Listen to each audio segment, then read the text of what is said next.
السلام علیکم ورحمۃ اللہ وبرکاتہ۔ میں ہوں کمال الدین رحیمی، دا اسپارک لائف میں آپ کا خیر مقدم ہے۔ الحمدللہ وکفیٰ وسلام علی عبادہ الذین اصطفیٰ، اما بعد۔ ناظرین، اس سے پہلے قسط یعنی قسط نمبر 5 میں پارٹ نمبر 5 میں ہم نے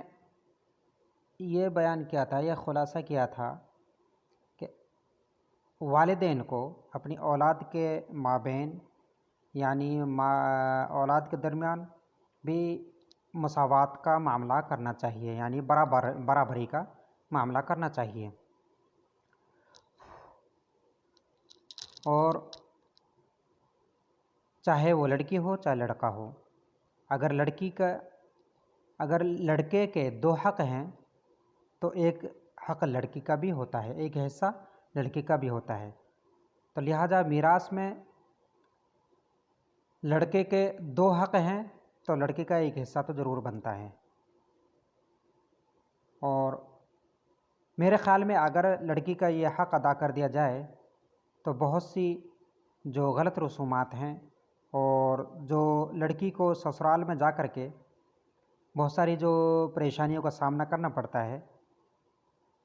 تو میرے خیال میں وہ پریشانیاں دور ہو سکتی ہیں، اور وہ دور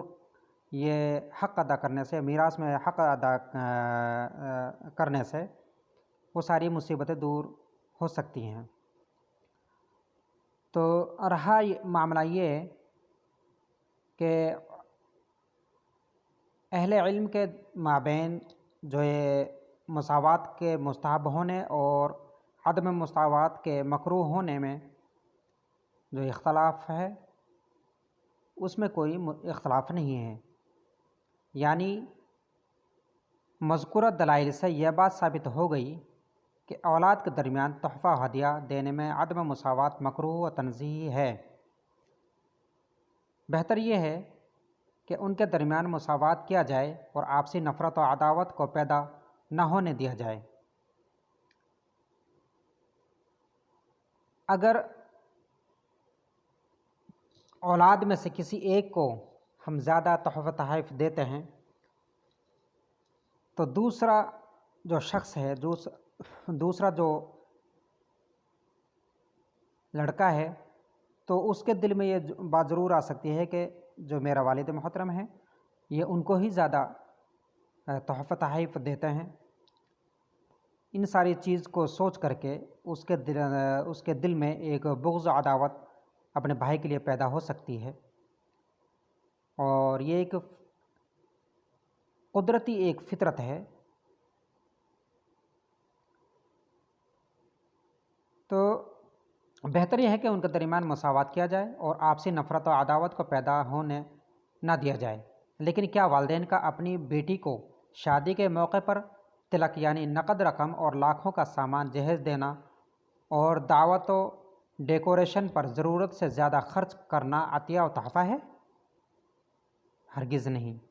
کیا بیٹوں کو اس لیے محروم کر دیا جاتا ہے کہ وہ سب فاسق و فاجر اور نافرمان ہیں؟ حد تو یہ ہے کہ ایک والد کی متعدد بیٹیوں کی شادیوں میں اخراجات و لوازمات کے اعتبار سے عدم مساوات صاف دکھائی دیتا ہے۔ یعنی اگر کسی شخص کے 3 بیٹیاں ہیں تو ہم اور آپ بھی معاشرے میں ہی رہتے ہیں، کوئی ہم معاشرے سے الگ نہیں ہیں۔ ہم دن اور رات ان چیزوں کو مشاہدہ کرتے ہیں کہ ایک کو زیادہ دے دیا، ایک کو کم دے دیا، تو یہ عدم مساوات ہے جس کی کل قیامت کے دن والدین کو حساب دینا پڑے گا، اور والدین سے اس چیز کے بارے میں ضرور پوچھ گچھ اور گریبان پکڑا جائے گا۔ وہ ہرگز اپنی اولاد میں آپسی نفرت و عداوت کے بیج کو پروان چڑھتا ہوا نہیں دیکھ سکتا، اور نہ اپنے خلاف ان کے دلوں میں نفرت کی آگ پیدا ہونا گوارا کر سکتا ہے۔ تو لہٰذا اگر یہ نفرت و عداوت کے بیج کو اگر ختم کرنا ہے تو لازم ہے کہ اپنے اولاد کے مابین برابری کا معاملہ کیا جائے۔ ذرا کو غور کیجئے، یہ کیسا عطیہ و تحفہ ہے جس کے لیے لڑکی کے اولیاء کو کبھی سودی قرض لینے یعنی سود لے کر کے بھی قیمتی زمین، سامان اور مکان فروخت کرنے کی نوبت آ جائے اور سامان جہیز میں ایسی چیز بھی خریدنا پڑے جو محض آرائش و زیب و زینت ہو، جس کے نہ ملنے پر لڑکی کو زندہ جلا دیا جائے، ان کو ذہنی و جسمانی ایذا پہنچائی جائے۔ کیا یہ عطیہ و تحفہ ہے کہ جس کو صرف والدین اس لیے دیں کہ اس کی بیٹی کو سسرال میں طعن و تشنیع کا سامنا کرنا نہ پڑے؟ یہ کیسا عطیہ و تحفہ ہے کہ جس کو نہ دینے پر انسان کی عزت و وقار مجروح ہو جائے؟ یعنی صرف اپنی ناک اور اپنی واہواہی لوٹنے کے لیے، تاکہ علاقے میں میری واہواہی ہو، اور یہ دکھلاوا ہے، یہ دنیاوی دکھلاوا ہے۔ معاذ اللہ، اللہ سے ڈرنا چاہیے۔ ہم اتنے اخراجات، بے ضائع اخراجات جس کا اسلام اور شریعت میں کوئی وجود نہیں ہے، اور ایک جس کی اسلام میں کوئی حیثیت نہیں ہے، نہ قیامت کے دن اس کی کوئی پوچھ گچھ ہوگی، اس کے لیے اتنے زیادہ خرچ اور قرض لے کر کے بھی یہ سارے تکلفات کرنا، یہ سراسر تباہی کا سامان ہے۔ معاشرے میں اس کی اہمیت و وقعت کم ہو جائے۔ یہ کیسا عطیہ و تحفہ ہے کہ معاشرے میں ہزاروں لڑکیاں جہیز کی وجہ سے بن بیاہی بیٹھی ہوں، بعض بڑھاپے کی دہلیز پر قدم رکھ چکی ہوں، معاشرے میں زنا اور بے حیائی عام ہو رہی ہو۔ ان سب کو نظر انداز کر کے کچھ اشخاص اپنی بیٹیوں کو شادی میں لاکھوں روپے غیر ضروری سامان، دعوت اور ڈیکوریشن، نمود و نمائش اور فخر و مباحات میں بے دردی سے خرچ کر رہے ہوں۔ کیا یہ اس امت کی خصوصیات ہیں جنہیں ایک جسم کے مانند قرار دیا گیا ہے، جس کے ایک حصہ میں تکلیف ہو تو سارا جسم بے چین اور بے قرار اور بے چین ہو جائے؟ کیا یہی وہ امت ہے جس کو ایک عمارت کے مانند کہا گیا ہے، جس کی ایک اینٹ دوسری اینٹ کو مضبوط کرتی ہے، اور جس کے فرد کی خصوصیت یہ بھی ہے کہ وہ اپنے بھائی کے لیے وہی پسند کرے جو اپنے لیے پسند کرتا ہے، وہ خود بھوکا رہ جائے اور اپنی ضروریات کو ٹال کر دوسرے کی بھوک اور ضروریات کو پوری کرتا ہے؟ افسوس کہ آج اس امت مسلمہ کا کیا حال ہو گیا ہے، اور کس نہج پر یہ جا رہی ہے، اور کس اسٹیج پر یہ پہنچ چکی ہے، جہاں اسلامی تعلیمات کے بجائے رسم و رواج اور خواہشات نفسانی اور شیطانی اعمال کی حکمرانی ہے۔ ہم بھی اس بات سے بخوبی واقف ہیں کہ ہندوستانی معاشرے میں شادی کے موقع پر دیا جانے والا سامان یا نقد و رقم یا تو مطالبہ کے بعد دیا جاتا ہے، یا رسم و رواج جو ایک مکروہ رسم جو طریقہ رائج ہے، اس کی وجہ سے مجبوری کے تحت دیا جائے،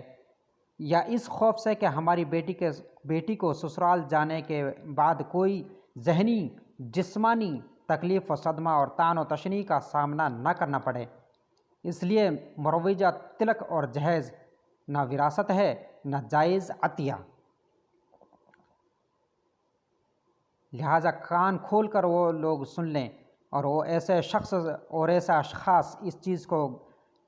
گرہ باندھ لیں جو یہ سوچتے ہیں، یہ سمجھتے ہیں کہ ہم جو جہیز میں دے رہے ہیں یہی اس کی وراثت کا حق ہے اور یہی اس کا حصہ ہے۔ تو یہ ہرگز نہیں، شریعت کا یہ طریقہ نہیں ہے، یہ منہج نہیں ہے، اور اس کے مکمل خاتمہ کے لیے ضروری ہے کہ ہر طرح کی تعویل و حیلہ سے بلند ہو کر تلک و جہیز کو معاشرہ سے جڑ سے اکھاڑ پھینکنا ضروری ہے، اور اس کے خلاف ایسی زبردست تحریک چلائی جائے کہ مسلم معاشرہ میں لڑکیوں کی شادی آسان سے آسان تر ہو جائے، اور اس سے برادران وطن کو عبرت اور درس حاصل ہو اور سبق حاصل ہو۔ تو ناظرین، آخر میں ایک درخواست ضرور ہے کہ یہ ایک ایسا موضوع ہے کہ جس کے اوپر آواز بلند کرنا بہت ضروری ہے، اور اس موضوع کے اوپر جہیز ایک